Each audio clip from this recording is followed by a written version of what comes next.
Maraing itinanggi ng Malacanang ang mga lumulutang na espekulasyon na may nilulutong term extension para kay Pangulong Ferdinand Marcos Jr. kasabay ng pagtanggi sa umano'y no election o no-el scenario para sa 2028 elections.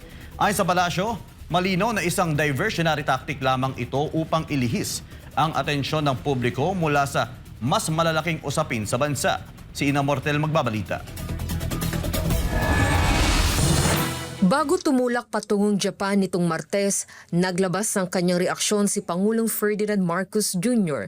kaugnay ng kontrobersyal na pahayag ng kanyang kapatid na si Senadora Amy Marcos kaugnay ng aligasyong walang mangyayaring halalan sa 2028. Sir, statement of the no-el? Your sister said that you wanted a no-election scenario. I wanted a no election scenario. Allegedly, sir.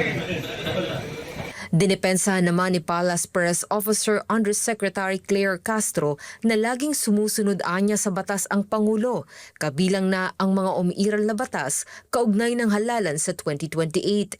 Unang-una, ang Pangulo, noon pa natin sinabi, lagi yan sumusunod sa batas. Due process, kung ano man ang tungkol sa batas, hindi yan lumalabag sa batas. Meron tayong batas patungkol sa susunod na eleksyon, 2028. So, nakakasiguro tayo na ang Pangulo ay susunod sa batas. Naniniwala rin ang Palace official na may ibang motibo sa likod ng pagpapalutang ng issue.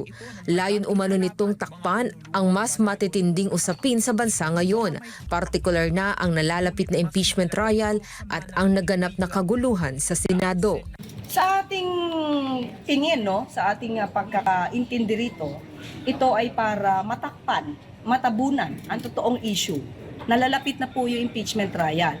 So alam naman natin kung ano yung gusto ni Senator Amy pagdating sa impeachment trial. Wala pang ang trial pero parang meron na siyang judgment. And at the same time, para mapagtakpan kung ano nangyari talaga sa Senado. Diversionary tactic. The way I see it, yes, oo, diversionary tactic. Samantala, maliban sa palasyo, nagkaisa rin ang mga senador sa pagbasura sa naturang issue. Sa magkakahiwalay na pahayag ng liderato at mga miyembro ng Senado, tiniyak nilang walang anumang plano o paghahanda para sa no-el scenario o charter change para sa term extension. Iginiit ng mga mambabatas na tuloy ang halalan sa 2028 at hindi papayagan ng institusyon ang anumang hakbang na lalabag sa konstitusyon. Para sa Diyos at sa Pilipinas kung mahal, ito si Ina Mortel, SMNA News.